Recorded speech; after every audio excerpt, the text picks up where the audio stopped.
I just finished my first block in medical school, and even though it's only been a couple months, I've learned so much in that period of time. And today I want to share some of what I've learned so far, so without any further ado, let's go.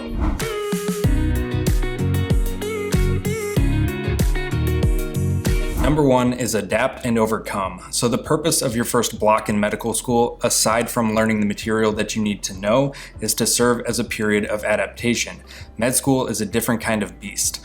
The material isn't necessarily harder than undergrad, but there certainly is a lot more of it that you need to learn in a relatively shorter period of time. The strategies that you used as a pre-med aren't necessarily going to work here, and this necessitates a period of trial and error and adaptation to learn how to be successful in this new environment. And it's important to be kind to yourself during this adjustment period. The fact that we got into medical school means that most of us are more than likely typically successful in what we set out to do. And more than likely, we are also very self-critical. So when you throw this type of personality into a scenario that's not necessarily meant to make you fail, but certainly stumble, it's easy to get down on yourself. But everyone around you is undergoing a similar experience, so use this period of time to adapt, overcome, and be kind to yourself. Number two is to make small adjustments. So as you figure out how to study and what's working for you, along the way, you'll have to figure out what's not working for you also, and you'll have to make some changes accordingly. When you do this, I would recommend making changes in small increments, because when you make an adjustment, it requires you to pause, take a step back, analyze the situation, and then implement the change. This takes time, and it's important to understand that when you hit the pause button, your school doesn't. We've all heard that medical school is like drinking water through a fire hose, and during this period of adjustment, the hose is still running. No one's waiting for you to settle into your new routine, so making smaller changes here will allow for a smoother transition. Conversely, if you make a drastic change and completely abandon your old study method for a new one, it may be easier to become overwhelmed and fall behind, especially because you may feel obligated to transfer essentially all of the information that you were learning before to your new study method, which will acutely increase your workload pretty significantly. And then again, while you do this, the hose is still running and the new material is still accumulating, so for most people in general, I would recommend making small adjustments to help avoid this problem. Number three is that everyone studies differently. There is no one size fits all for studying in med school. We all have different ways of doing things, and most of them work just fine. So the biggest thing here is to find what works well for you that also aligns with your personality and preferences. For example, my two biggest strengths are discipline and consistency. So for someone like me, Anki is a great option because it requires you to do your review cards every single day without exception, and I can do that just fine. For other people, that's not necessarily a viable option, but that's okay because they may have their own strategies that allow them to be highly successful. Another important point on this is don't allow yourself to be pressured into using a strategy that doesn't fit with who you are. Going back to the Anki example, a lot of people use it and swear by it, and it could be really easy to succumb to that peer pressure and think, well, everyone else is using this, I guess I should too. And in reality, it might be a good option for you, but on the other hand, it could be a terrible option for you too. So talk to your classmates, see what's working well for them, and then experiment with a few different strategies to find what works well for you. Number four is don't compare yourself to your classmates. This is a really easy trap to fall into, but it's probably only going to lead to pain and suffering. Everyone has their own strengths and weaknesses, and you don't necessarily know about everyone's background. You may be particularly impressed with the knowledge demonstrated by one of your classmates on a given subject, such as the nervous system, and you may feel stupid by comparison, but little do you know that that student has a PhD or a master's in neuroscience. That does happen here, but then you might outshine them on a completely different topic that they haven't seen as much. And then also, because there are so many different ways to study and countless third-party resources available, the finer details of what you're studying on a day-to-day basis may vary a little bit. So when you show up to class, the ability that you and your classmates have to demonstrate knowledge on a particular topic may vary depending on what third-party resources you use to study, along with prior knowledge and experience. The last thing that I'll say on comparing yourself to others is this. You may be worried about being average or even below average among your peers, but just think about the tier that you're already in by being where you are and the caliber of people that you are surrounded by. Even if your stats place you below average, I'd say you're still doing pretty damn good. And then furthermore, think about it like this, and this is one of my favorite quotes.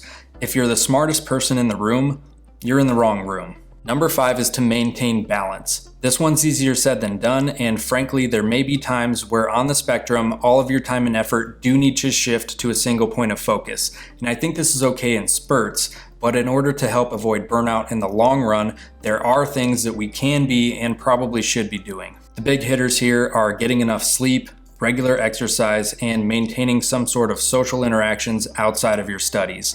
I don't want to belabor this point too much because at face value, it's pretty intuitive, but I also feel like a lot of people miss the boat on this one, so I guess I'll keep saying it. Number 6 is stay on task. I think it's important to play devil's advocate on the last point, and for those familiar with my content, you'll know that I like to find the line and play jump rope with it. So just as with anything else, you can have too much of a good thing here. In moving away from studying every waking minute of every day, you can tip the scale too far in the other direction where you're essentially neglecting your study in favor of something else. So you just have to keep yourself honest and remember what the real goal is here. If you're viewing class or studying as an obstacle or nuisance that you have to essentially overcome to get to those other things, I think that's the wrong way of looking at it. So check yourself occasionally and just ensure that your priorities are where they need to be. One more thing I want to touch on here is please be mindful of peer pressure. You may see a lot of your classmates going out, hitting the town, and doing all of these fun things on a regular basis,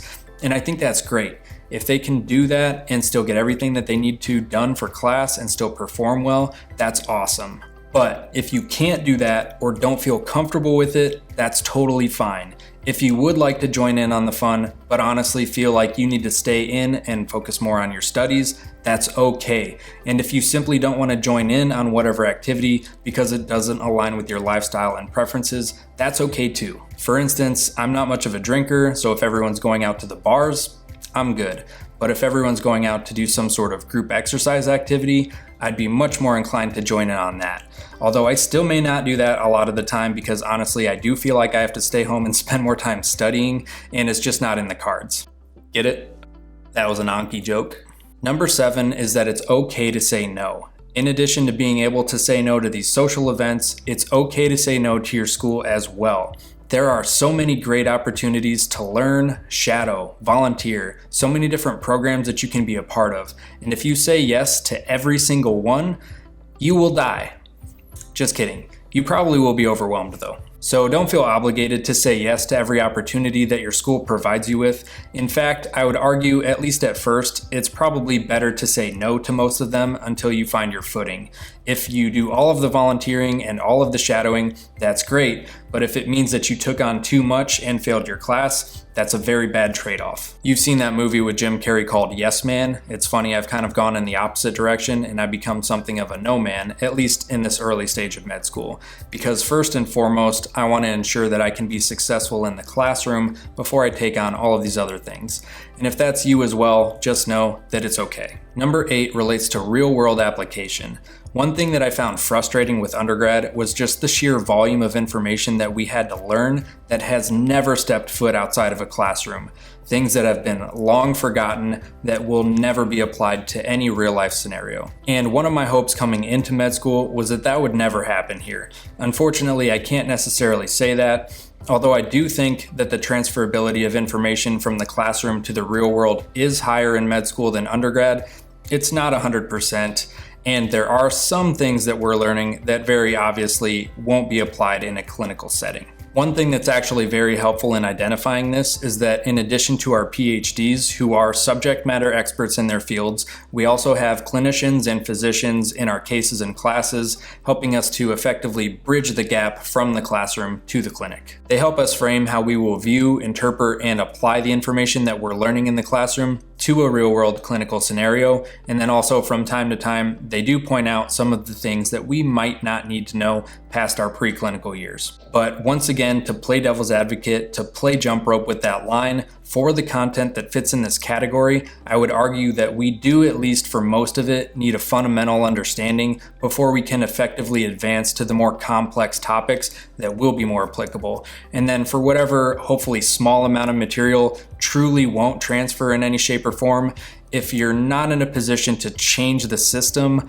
grab a straw and suck it up. Number 9 is the goal is to pass. This one's relevant for anyone in a pass-fail program, and I think this is a really good way to do it. It helps shift the environment away from cutthroat competition, more toward collaboration. In these programs, or at least for mine, a pass is anything above a 70%. And because your grade on your transcript is listed as either a P or an F for pass or fail, a 70% is essentially the same thing as a 100. Some people may be surprised to hear that the minimum pass rate is so low, but the people scoring in the 70s and 80s in med school are probably the same ones that were smoking their undergrad courses. The two are incomparable. Therefore, while we would all like to be at 100% or close to, because this is probably what we're accustomed to, this is exceedingly difficult and unnecessary.